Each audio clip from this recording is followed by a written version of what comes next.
के बाद एक बार फिर आपका स्वागत है। प्रदेश में किसानों को जैविक खेती के लिए प्रेरित करने का कार्य तेजी से किया जा रहा है। हिसार में चल रहे प्रशिक्षण कार्यक्रम में हिस्सा लेने के लिए कृषि अधिकारी पहुंच रहे हैं। रासायनिक उर्वरकों के दुष्प्रभाव को देखते हुए जैविक विधि की ओर किसानों का रुख बढ़ रहा है। जैविक कृषि से किसानों को जोड़ने के लिए जैविक कृषि केंद्र में प्रशिक्षण कार्य चल रहा है, जिसमें कृषि अधिकारियों के अलावा किसान और विद्यार्थी जैविक कृषि का प्रशिक्षण ले रहे हैं। केंद्र के निदेशक डॉक्टर जगत सिंह का कहना है कि जैविक कृषि से किसान अच्छे उत्पादन के साथ स्वास्थ्य के लिहाज से बेहतर फसल ले सकते हैं।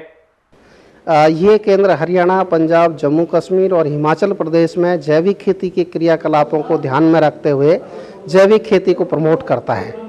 यहाँ पे अभी 2 दिन का जैविक खेती पर प्रचार प्रसार कार्यक्रम चल रहा है। इस प्रचार प्रसार कार्यक्रम के तहत स्टेट गवर्नमेंट के एसएडीओज, एडीओज, एसएमएस तथा हिसार जिले के कुछ जो अगड़े किसान हैं इनको बुलाया गया है। जैविक खेती को प्रमोट करने के लिए हम जो ऑन फार्म इनपुट हैं जिनको किसान खुद तैयार कर सकता है, इस तरह के 2 डिवाइस, 2 टेक्नोलॉजी क्षेत्रीय जैविक खेती केंद्र हिसार ने दी हैं, जिसमें से एक जैविक चबूतरा है और दूसरा सफल कंपोस्ट है। जैविक चबूतरे के माध्यम से एक किसान अपने खेत में एक जैविक चबूतरा इस्टेब्लिश करके उसमें बीज उपचार, भूमि उपचार, फसल उपचार तथा पादप रक्षा या कीड़े बीमारियों की रोकथाम के सारे जो तरीके उसमें बताए गए हैं। इसी के साथ साथ जो सफल कंपोस्ट है, जो कूड़ी के ढेर है, जो कि 2 साल में भी खाद नहीं बना पाते, इसकी एक सिंपलेस्ट टेक्नोलॉजी क्षेत्रीय जैविक खेती केंद्र ने दी है। जैविक कृषि रिसर्च स्कॉलर संजीव कुमारी कहती हैं कि जैविक कृषि में पंचगव्य से तैयार खाद खेती में बेहतर रिजल्ट दे रही है। यहां तक कि गेहूं की फसल में उत्पादन भी बढ़ाया गया है। मैं जैविक खेती पे रिसर्च कर रही हूँ। मैंने इसमें 4 इनपुट लिए हैं, जिसमें कि केचुए का मैंने प्रयोग नहीं किया है।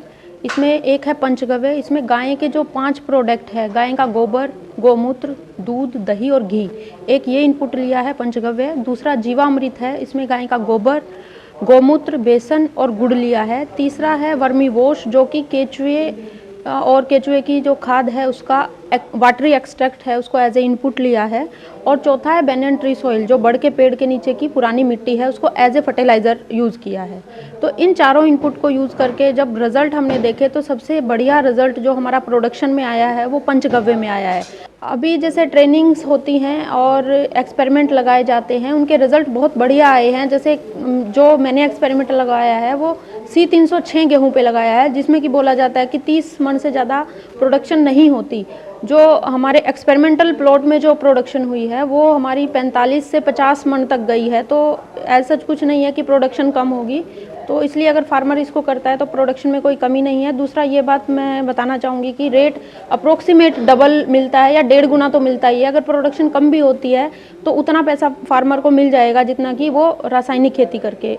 बहरहाल जैविक कृषि प्रशिक्षण केंद्र से प्रशिक्षण लेकर जाने वाले ट्रेनी किसानों के बीच पहुंचकर इस तकनीक को प्रचारित कर रहे हैं। रासायनिक उर्वरकों के दुष्प्रभाव को काफी हद तक कम किया जा सकता है जैविक कृषि से, इसमें कोई 2 राय नहीं। और फिर जैविक कृषि मानव स्वास्थ्य के लिए भी लाभदायक है।